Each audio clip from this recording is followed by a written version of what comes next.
بسم الله الرحمن الرحيم الحمد لله رب العالمين والصلاة والسلام على أشرف الأنبياء والمرسلين نبينا محمد وآلہ وصحبہ اجمعین اما بعد۔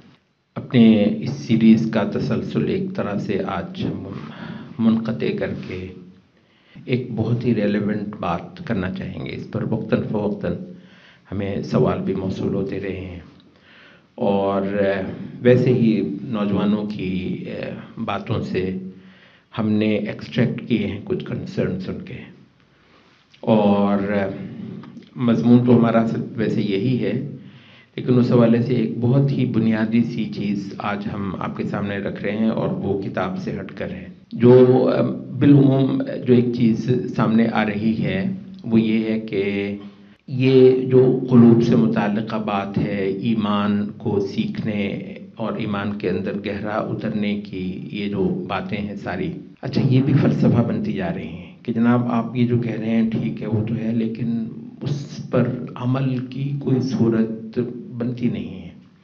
اچھا یہ آپ اس کو نا بہت نوٹ کر لیجئے گا، دین کی ایمان کی جو بات آپ کے عمل میں نہیں آئے گی وہ آپ کے لیے ایک وبال بنے گی، وہ آپ کے لیے ایک بہت زیادہ مسئلے کو جو ہے نا خلجان کا باعث بنے گی۔ اس وجہ سے آج اکثر لوگ دین کے نام پر ایک خلجان اٹھائے پھر رہے ہیں، اضطراب، کنفیوژن، مایوسی، بددلی، کوئی راستہ نہ پا سکنا، اور ایک سرد مہری اور احساس کی جسے بلادت کہتے ہیں، احساس کا وقت رفتہ رفتہ کم ہوتے چلے جانا، اور اس وجہ سے دین کے اعمال کا بے مزہ اور بے لطف ہوتے چلے جانا۔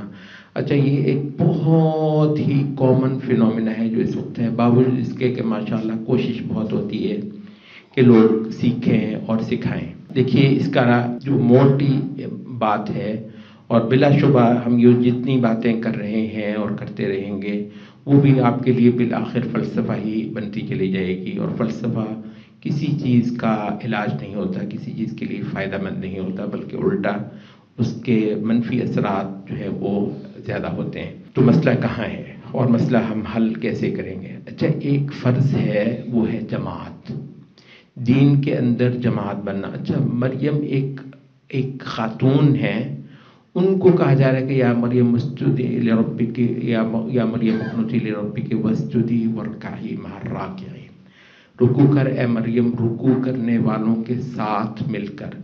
اچھا جو جماعت کا فریضہ ہے وہ مفقود ہے، اور ظاہر ہے جماعت سے بات میں بالکل لمبی نہیں کرنا چاہ رہا، وہ جماعت سے جو ایک تنظیمی جماعت کا معنی ہے، میں کہہ رہا ہوں تنظیموں کا ممانعت نہیں کر رہا میں، وہ اپنی جگہ پہ ہیں، لیکن جماعت کا معنی تنظیموں کے اندر پورا نہیں ہوتا، تو پھر وہ کیا ہے؟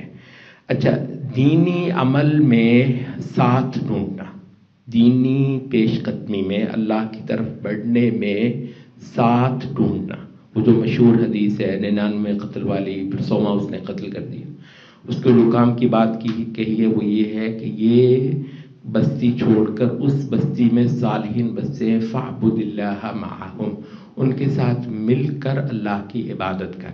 اچھا مل کر عبادت کرنے کا یہ معنی آج انڈیویجولزم کے زمانے میں مفقود ہوتا چلا جا رہا ہے۔ ہر بندہ یہاں بڑے بڑے شہر میں رہنے کے باوجود عملاً اکیلا ہے، خاص طور پر دیندار لوگ عملاً اکیلے ہیں۔ اچھا تو خاص ہمارے اس موضوع سے متعلق جو میں آپ حضرات کو تجویز دینا چاہ رہا ہوں وہ یہ ہے کہ دین سیکھنے سے اور سکھانے کے عمل میں آپ اپنے ساتھی تلاش کیجئے، ان کے ساتھ مل کر ایمانی چیزوں کو، اچھا کچھ اپنے برابر کے ہونے چاہیے آپ کے، یہ تبھی ہوگا۔ صحابہ کا جو عمل ہے وہ ہمیں ایسے ہی نظر آتا ہے، دین سیکھنا سکھانا، قرآن مجید کے مضامین کو ان کا دور کرنا، قرآن مجید کے الفاظ کا بھی، قرآن مجید سے جو قلوب پر وارد ہوتا ہے ان چیزوں کا بھی آپس میں دور کرنا، اس کو اس کے اندر جینا،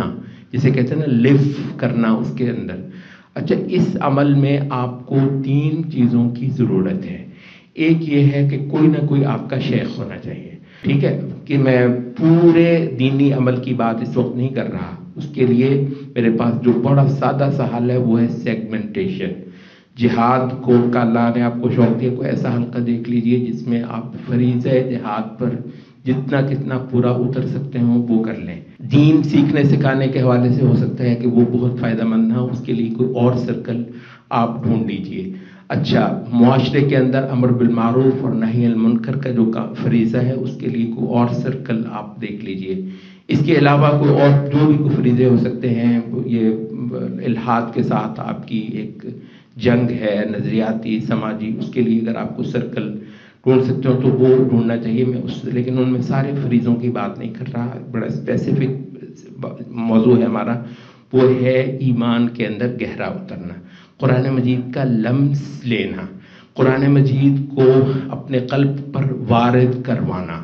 یہ باقاعدہ ایک کام ہوگا، یہ ایک مجاہدہ ہوگا. اس کے لیے میں ایک بات آپ سے عرض کر رہا ہوں، اس کو جن لوگوں نے مجھے وقتاً فوقتاً یہ سوال کیے ہیں اور اپنے کنسرن ظاہر کیے ہیں وہ ذرا اچھی طرح غور سے سن لیں. آپ کو اس حوالے سے 3 چیزوں کی ضرورت ہے. دین کی حقیقت کو سیکھنا، ٹھیک ہے، قرآن مجید کے اندر گہرا اترنا. اس کے لیے آپ کو کوئی نہ کوئی شیخ چاہیے، کوئی ہو. مطلب میں یہ نہیں کہہ رہا کہ آپ زید کو پکڑ لیں، آپ بکر کو، لیکن اگر آپ کا یہ خیال ہے کہ آپ کسی شیخ کو، کسی استاد کو، کسی معلم کو، کسی مربی کو، کسی مرشد کو پکڑتے نہیں ہیں اور آپ کا یہ مسئلہ حل ہو جائے گا محض یہ کہ جی کیسے قرآن مجید سے اثر لیا جاتا ہے، محض آپ کو کوئی لیکچر دے گا، آپ یہ سن لیں گے اور اس سے ہو جائے گا، تقریباً یہ ناممکن ہے. ظاہر اور البتہ یہ کہ آپ کی الجھنیں بڑھ جائیں گی، آپ کی فرسٹریشن اور زیادہ بڑھ جائے گی.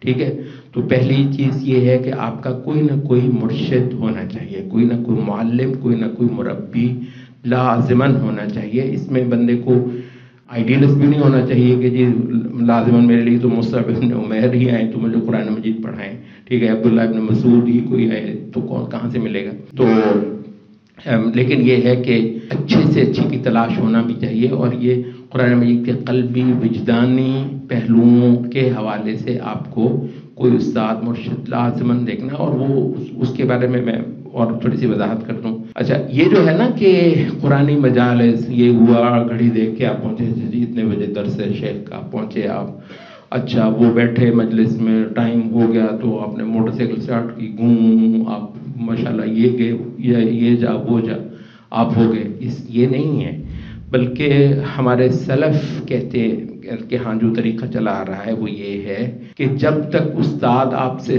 سبق نہیں سنتا، استاد نے جو پھینکا ہے وہ جب تک واپس وصول نہیں کرتا اس کو تعلیم نہیں کہتے. اس کو ہم تعلیم نہیں کہتے، اس کو ہم تربیت نہیں کہتے، اس کو ہم سلف کے انداز سے جو ہے نا وہ دین سیکھنا سکھانا نہیں کہتے. تو اس درجے میں آپ تعلق قائم کیجئے کسی شیخ کے ساتھ کہ جو اس نے آپ کو کوئی سبق دیا ہے، کچھ پڑھایا ہے. یہ جنرل سبق ہوتا ہے، جیسے آج ہم بیٹھے ہیں، یہ بالکل نہیں ہے. آپ کسی استاد سے اس درجے کا تعلق قائم کریں کہ وہ بڑے مجلس والے سبق سے ہٹ کر آپ کی حالت کو دیکھیں کہ قرآن مجید میں آپ کہاں پہ ہیں. ٹھیک ہے، آپ دین کے جو ہے نا وہ چیزوں کو دیکھنے میں، محسوس کرنے میں آپ کہاں تک ہیں. پھر اس کے لیے آپ کے لیے خصوصی طور پر خاص آپ کے لیے، دوسرے تیسرے آدمی خاص آپ کے لیے وہ پھر کچھ تجویز کرے گا. پھر ان چیزوں پر وہ آپ سے پوچھے گا، آپ سے سنے گا. تو یہ سننے سنانے کا عمل جب تک آپ کی زندگی میں نہیں آئے گا اس وقت تک یہ عمل سٹارٹ نہیں ہوگا. ٹھیک ہے، تو میں نے کہا تھا کہ 3 چیزیں. ایک یہ ہے کہ آپ کا کوئی شیخ ہونا چاہیے ایمانی قرآنی آپ کے سفر کے لیے. دوسرا یہ ہونا چاہیے، اچھا اس میں بھی جو ہے نا وہ کچھ کمی رہ جاتی ہے. دوسرا یہ ہے کہ آپ کے کچھ ہم پلہ پائے کے، کچھ آپ ہی کے لیول کے کچھ ساتھی ہونے چاہیے جو آپ ہی کی طرح، اور بہتر ہوگا کہ وہ بھی اسی استاد سے، اسی مرشد سے جو ہے نا وہ سیکھ سکھا رہے ہوں. تو تھوڑا تھوڑا فرق سب میں ہو سکتا ہے اور ہر ایک کے فرق کو استاد نے دیکھنا ہوتا ہے، لیکن مجموعی طور پر یہ قرآنی جو ہے نا وہ آموزش، قرآن سیکھنے کے حوالے سے ان کی ایک اپنی ایک صحبت ہو. جماعت کے بہت سارے پہلو، یہ باقاعدہ جماعت ہونا ہے. ٹھیک ہے، مل کر اللہ کی طرف کو بڑھنا.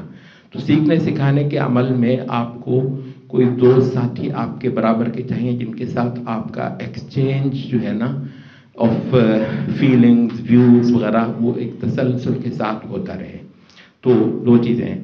اور تیسرا یہ ہے کہ وہ کہتے ہیں کہ کوئی ایسا جو ہے وہ تعلم کا عمل نہیں ہوتا جس میں آپ جو ہے نا کچھ اور لوگوں کو اس میں انڈکٹ نہیں کرتے. تو کچھ آپ کے جونیئر ہونے چاہیے تھوڑی، خاص طور پر یہ ایسے آدمی کے لیے جس نے تھوڑا سا سفر کر لیا ہو، اس کو چاہیے کہ وہ، اور معاشرہ بھرا پڑا ہے بھائی جن کو اللہ کا صحیح علم نہیں ہے، اللہ رب العزت کا کے جو تقاضے ہیں زندگی کے وہ تقریباً ان کو معلوم نہیں ہے.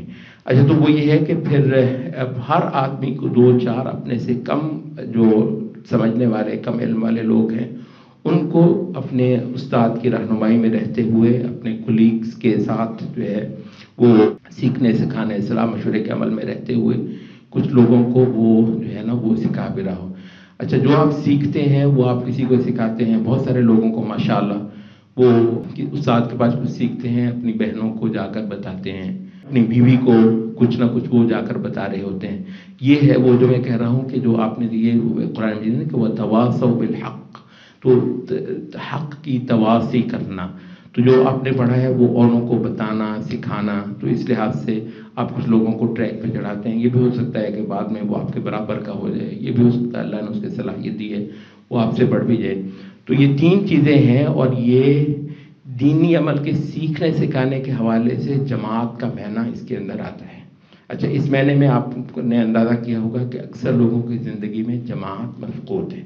ٹھیک ہے نہ وہ اس کا کوئی سورس ہے جس سے وہ لائف سورس جس سے وہ مسلسل سیکھ رہا ہو، نہ اس کی کوئی صحبت اور اس کا ساتھ اور اس کی کوئی کمپنی ہے کہ جو مل کر اللہ کی طرف کو بڑھ رہے ہوں اور ایک دوسرے کو پختہ کر رہے ہوں اور دیکھ رہے ہوں کہ تو نے کیا سیکھا میں نے کیا سیکھا، تو ان مفہومات کا وہ آپس میں تبادلہ کرتے ہوں. اور نہ ہی یہ لوگ دعوت کے عمل میں ہیں کہ اپنے سے کم علم لوگوں کو عین یہ چیزیں بتانے سکھانے کے اندر یہ لوگ محنت کر رہے ہیں. اچھا تو حضرات یہ ایک پروسیس ہے، اس میں انشاءاللہ آپ پڑھیں گے تو پھر یہ چیزیں سنیے. میں آپ سے بڑی سنجیدگی کے ساتھ یہ کہہ رہا ہوں، کسی پروسیس میں آپ پڑھیے، پھر یہ چیزیں سیکھیے، آپ یہ سب ریلیونٹ ہوتی چلی جائیں گی. بہت زیادہ یہ انشاءاللہ آپ کو پھر راستہ دکھاتی چلی جائیں گی، تو پھر وہ آپ کی فرسٹریشن جو ہے وہ انشاءاللہ نہیں بڑھے گی. تو یہ ایک سیکھنے سکھانے کے عمل کے حوالے سے کچھ چھوٹی سی باتیں تھیں. بہت کنسرنز آتے ہیں، تو میں نے کہا میں اپنی یہ سیریز روک کر آج کی مجلس میں تو صرف جو ہے وہ یہی بات کروں گا. اور جو لب لباب ہے وہ یہ ہے کہ کوئی بندہ جو کسی اپنے استاد کے بغیر نہ رہے، قرآنی راستے میں اپنا رہنما رکھے بغیر، اور مسلسل آپ اپنے آپ کو اس کا پابند کریں. اس کو کہیں کہ وہ حتیٰ کہ یہ جو ہے کہ کوئی بندہ آپ سے پوچھے کہ بھی آپ کی نمازوں کا کیا حال ہے، ٹھیک ہے، آپ کے عمومی ایمانی، تو کسی بندے کو اتنا سا حق دیں اور اس کے ساتھ اس درجے کا ایک تعلق بنائیں کہ وہ حتیٰ کہ آپ کے جو ہے نا وہ خاص اعمال جو ہیں ان کے حوالے سے تھوڑی بہت آپ کے ساتھ وہ کرے. کسی چیز پہ بندہ سرزنش بھی کر دیتا ہے، کسی چیز پر بندہ زور بھی دے دیتا ہے، کسی چیز کے حوالے سے بندہ روک بھی دیتا ہے، پوچھتا بھی ہے. حضرت عمر بہت سارے بڑے بڑوں کو ڈانٹ دیتے تھے اور کہتے ہیں اتنا ہمیں فائدہ ہوتا تھا کہ حضرت عمر ہمیں ڈانٹ دیتے تھے، راستے میں جا کر پوچھتے تھے کدھر جا رہے ہو. اب یہ جو ہے تھوڑا سا کسی کو جو ہے نا وہ دخل معقولات کا کچھ حق دینا، یہ استاد کا مربی کا یہ حق جو ہے وہ بنتا ہے. تو انشاءاللہ یہ ایک بڑی الجھن کا حل ہوگا. اس کے لیے ہو سکتا ہے آپ کو پورا اپنا جو ہے نا وہ جو دینی آپ کی جو ایک طرز عمل ہے شاید اس کے اندر ایک بڑا چینج آپ کو کرنا پڑے. لیکن میں آپ سے عرض کر رہا ہوں اس چینج کے بغیر آپ بہت کچھ سنیں گے. ایک مصیبت ہے آج کل نا، بڑی بڑی نقطے جو ہے نا سننا اور اکٹھے کرنا، وہ سارے نقطے وبال بنتے ہیں اور مصیبت بنتے ہیں اور آپ کی مایوسی اور فرسٹریشن کے اندر کچھ دیر اور بھی جو ہے وہ اضافہ کرتے ہیں، جس سے آخر جو ہے نا بالکل ایک جو ہے نا احساس کا مر جانے کا ایک عمل جو ہے وہ ہو جاتا ہے کہ دین ہے تو ہے لیکن پتہ نہیں یار ہم کہاں ہیں اور دین کسی اور اس میں. تو دین کو زندگیوں میں لانے کے لیے بہرحال یہ بریک تھرو آپ کو کرنا پڑے گا. آج کی مجلس میں یہی میں چاہ رہا تھا کہ اس کی کر لی جائے. تو انشاءاللہ جو کل ہماری بات ہو رہی تھی انشاءاللہ کل آئندہ انشاءاللہ ہم اس کو دوبارہ سٹارٹ کریں گے. سبحانک اللہم و بحمدک.